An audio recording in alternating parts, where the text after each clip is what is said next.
Bienvenidos a un nuevo episodio de Hablemos de Gastroenterología. Soy el doctor César Troches Mejía, gastroenterólogo. Espero que la información del día de hoy sea de mucha utilidad para ustedes. Es un tema muy importante y muy frecuente en la consulta de gastroenterología o consulta en medicina general.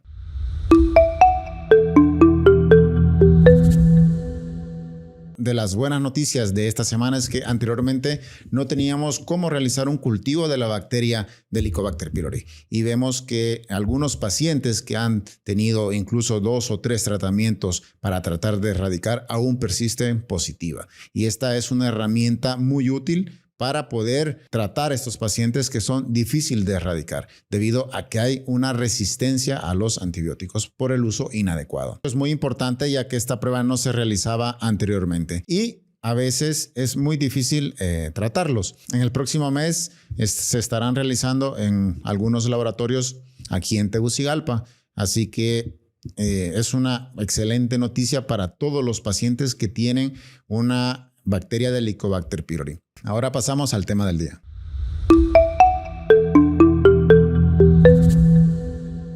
El día de hoy hablaremos sobre un tema muy importante, el cual es úlcera péptica, enfocándonos principalmente en Helicobacter pylori y algunos trucos que te daré acerca de cómo poder enfrentar esta bacteria que realmente es muy difícil en ocasiones erradicarla. Bueno, de hecho, con esto de la noticia de la semana que tenemos ahora cultivos de Helicobacter pylori, que pronto tendremos en los laboratorios aquí en Tegucigalpa, como les decía, es un gran beneficio debido a que una de las principales causas de gastritis o dispepsia orgánica es el Helicobacter pylori. Un dato importante del Helicobacter pylori fue cuándo se descubrió y cómo. Marshall y Warren lo descubrieron en 1984 y fueron merecedores del premio Nobel. Incluso uno de ellos tuvo que ingerir esta bacteria para provocarse una gastritis y poder demostrar de lo que la bacteria era capaz de provocar. Pero en 1994 ya se considera la bacteria como un carcinógeno tipo 1. Es una de las infecciones que es muy prevalente en los países subdesarrollados.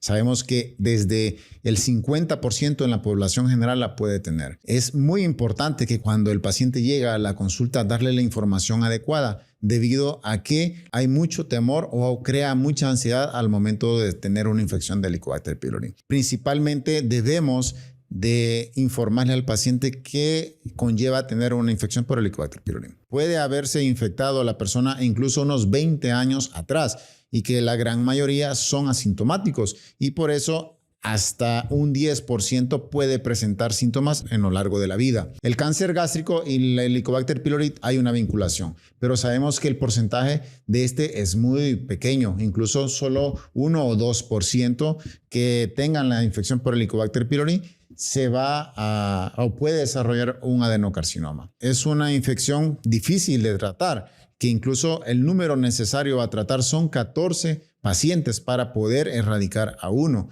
Por eso la importancia de saber o tomar decisiones adecuadas en el momento oportuno o qué elección de antibióticos tomar debido a la alta resistencia de amoxicilina o metronidazol que existe en nuestro país por el uso inadecuado de estos antibióticos. Como les mencionaba anteriormente, solamente un 10% puede desarrollar úlcera péptica y que son úlceras pépticas. Las clasificamos en úlceras gástricas o úlceras duodenales, las cuales está el Helicobacter pylori incluso en un 80-90% en las úlceras duodenales y en un 50-60% en las úlceras gástricas.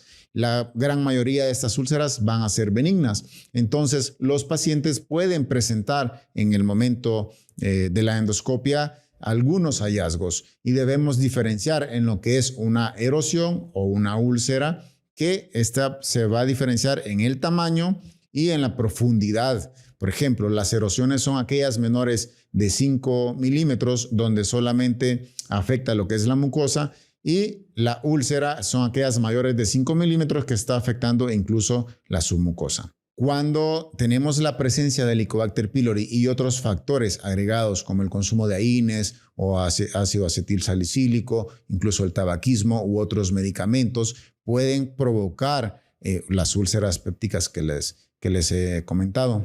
Dentro de las causas de las úlceras pépticas, además del Helicobacter pylori, tenemos el consumo de algunos medicamentos que se les llama como AINES o ácido acetilsalicílico, el cual es la aspirina. Cuando un paciente tiene Helicobacter pylori y tiene además ácido acetilsalicílico dentro de su consumo diario, las probabilidades de presentar una úlcera se agrandan enormemente. Y si este paciente tiene el consumo de cigarrillos, también nos predispone a tener úlceras pépticas. Entonces, es muy importante el interrogatorio de todos los pacientes para poder determinar cuáles son los factores agregados. Cuando tenemos un paciente con sintomatología o con dolor en epigastrio, dolor urente, hay muchos diagnósticos diferenciales.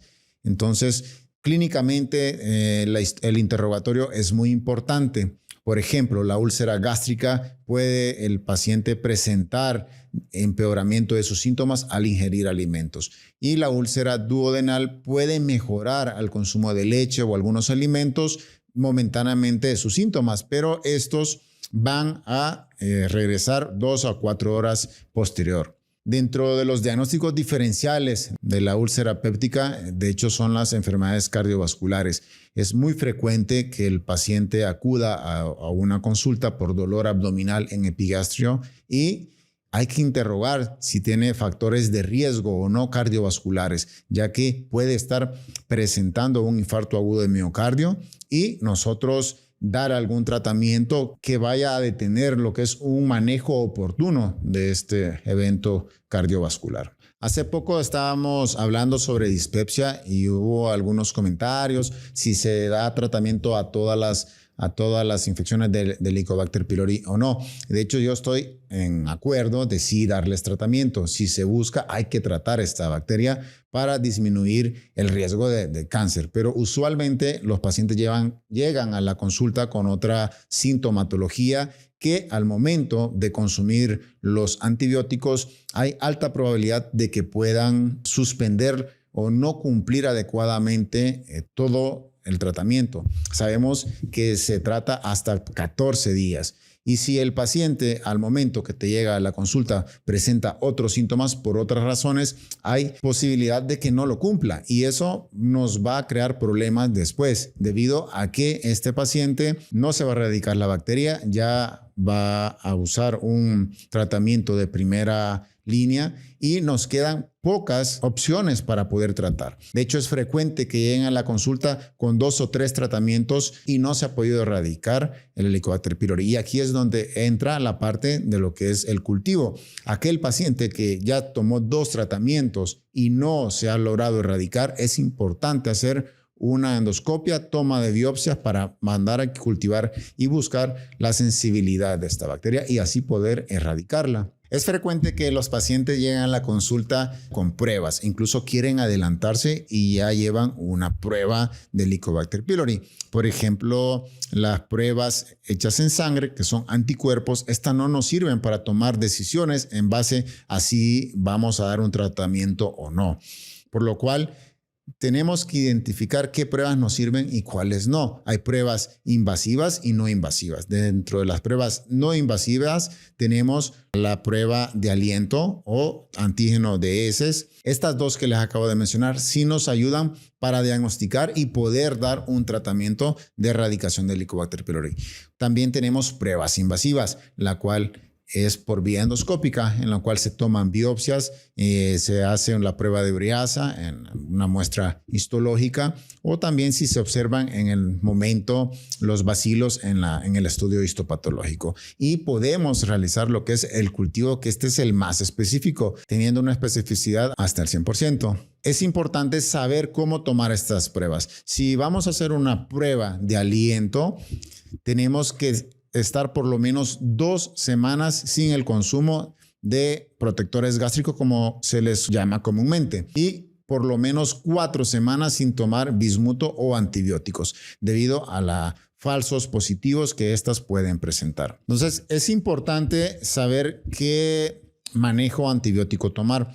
Y dentro de las opciones terapéuticas tenemos esquemas de 3 antibióticos o de 4 antibióticos, pero esto tenemos que ir escalando y por eso la parte del cultivo es muy importante.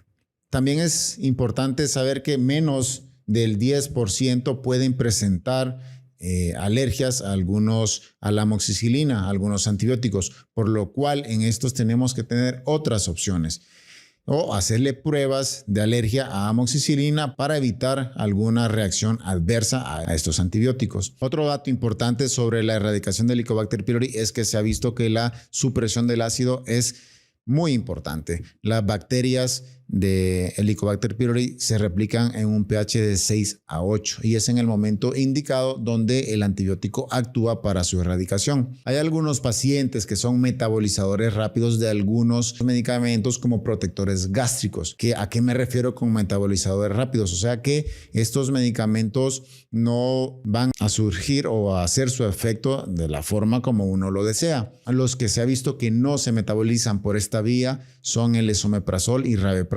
Entonces, por ende, se prefiere en algunas ocasiones estos medicamentos para suprimir la acidez. Entonces, entre más suprimamos el ácido, mejor efectos obtendremos al momento de erradicar la bacteria del Helicobacter pylori.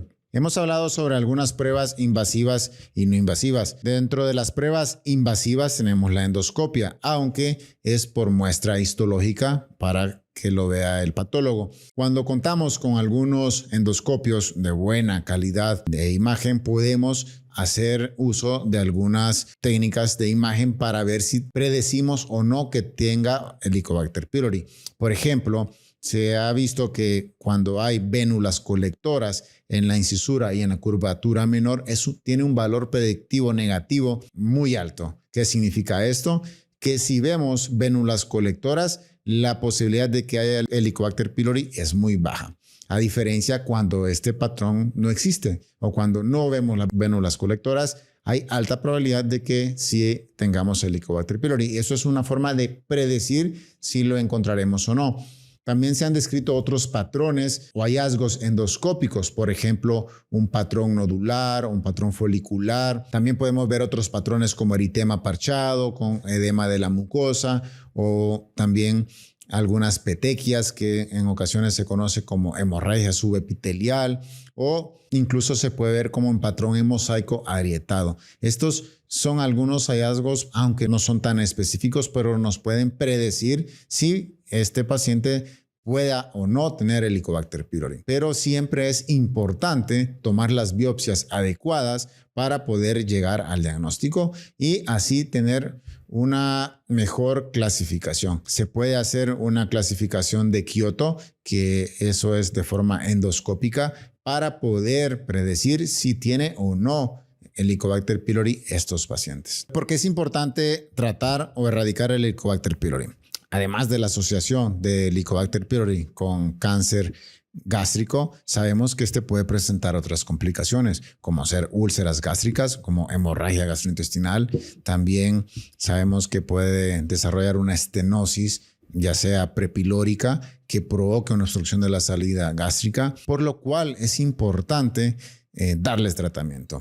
Incluso algunos linfomas asociados a tejido linfoide conocido como MALT, se ha visto que erradicando la bacteria de Helicobacter pylori se puede erradicar o puede curar en un 100%, por lo cual es muy importante el tratamiento de esta bacteria. Vemos que el Helicobacter pylori, al eliminarlo, se detiene el proceso o la cascada de Correa, como se conoce, lo cual es importante para evitar la progresión a lesiones precancerosas. Este es un tema muy importante y quise hablar algunos temas así o trucos o tips que le puedan ayudar en cuanto al tratamiento o la erradicación de esta bacteria. Si hay alguna duda o algún comentario, por favor déjanos, así podemos hablar más sobre el tema en otros episodios.